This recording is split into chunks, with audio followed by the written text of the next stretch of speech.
الحمد للہ رب العالمین والعاقبۃ للمتقین ولا عدوان الا علی الظالمین والصلاة والسلام علی نبینا محمد وعلی آلہ وصحبہ اجمعین، اما بعد۔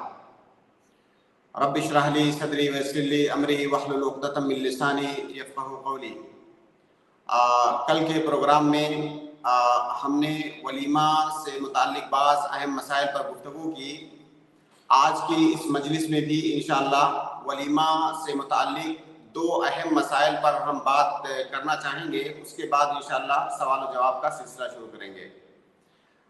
پہلا مسئلہ یہ ہے ولیمہ کے سلسلے میں، ولیمہ کی دعوت یا ولیمہ کی دعوت کے اندر جانے کے سلسلے میں کہ کئی دفعہ دیکھنے میں یہ آتا ہے کہ بہت سارے لوگ ولیمہ کی دعوت دیتے وقت سامنے والے کا اسٹیٹس، اس کی سماجی حیثیت، ان ساری چیزوں کو دیکھتے ہوئے ولیمہ کے اندر لوگوں کو مدعو کرتے ہیں، جبکہ اللہ کے نبی صلی اللہ علیہ وسلم کی اس بارے میں ایک حدیث ہے جو صحیحین کے اندر ہے۔ اللہ کے نبی صلی اللہ علیہ وسلم ارشاد فرماتے ہیں کہ بئس الطعام طعام الولیمہ یدعا الیہ الاغنیاء ویترک المساکین، کہ سب سے برا کھانا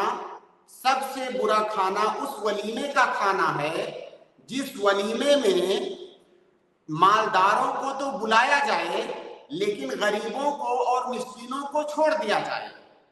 بعض دوسری روایت میں ہے کہ ان لوگوں کو تو بلایا جائے جو بے نیازی کا اظہار کر رہے ہیں، جو آنا نہیں چاہتے ہیں، لیکن جو آنا چاہتے ہیں، جو محتاج ہیں، ان کو چھوڑ دیا جائے۔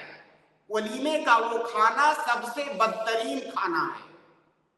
تو ہمارے یہاں یہ بیماری بہت سارے لوگوں کے یہاں عام ہے کہ ولیمے کی دعوت دیتے وقت بعض دفعہ ایسے لوگوں کو بلایا جاتا ہے جن سے دور دور کا کوئی تعلق نہیں ہوتا ہے، وہ علاقے کا کوئی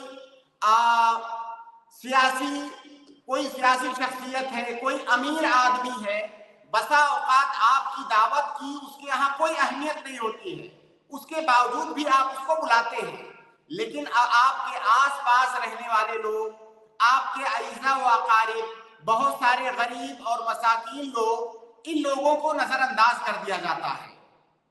تو ایسا نہیں ہونا چاہیے۔ اللہ کے نبی صلی اللہ علیہ وسلم نے اس طرح کے ولیمے کی مذمت کی ہے، اس طرح کی دعوت کی مذمت کی ہے۔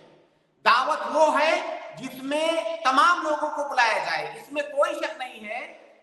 ایسا نہیں ہے کہ آپ امیروں کو چھوڑ دیں یا جو سرکردہ لوگ ہیں آپ ان کو چھوڑ دیں، ٹھیک ہے ان کو بھی بلائیں، لیکن اگر آپ ایسا کرتے ہیں کہ غریبوں کو ان کی حیثیت کو دیکھتے ہوئے آپ ولیمے کے اندر نہیں بلا رہے ہیں اور ایسے لوگوں کو بلا رہے ہیں جنہیں آپ کے ولیمے کی کوئی ضرورت نہیں ہے، تو ایسے دعوت کی اللہ کے نبی صلی اللہ علیہ وسلم نے مذمت کی ہے۔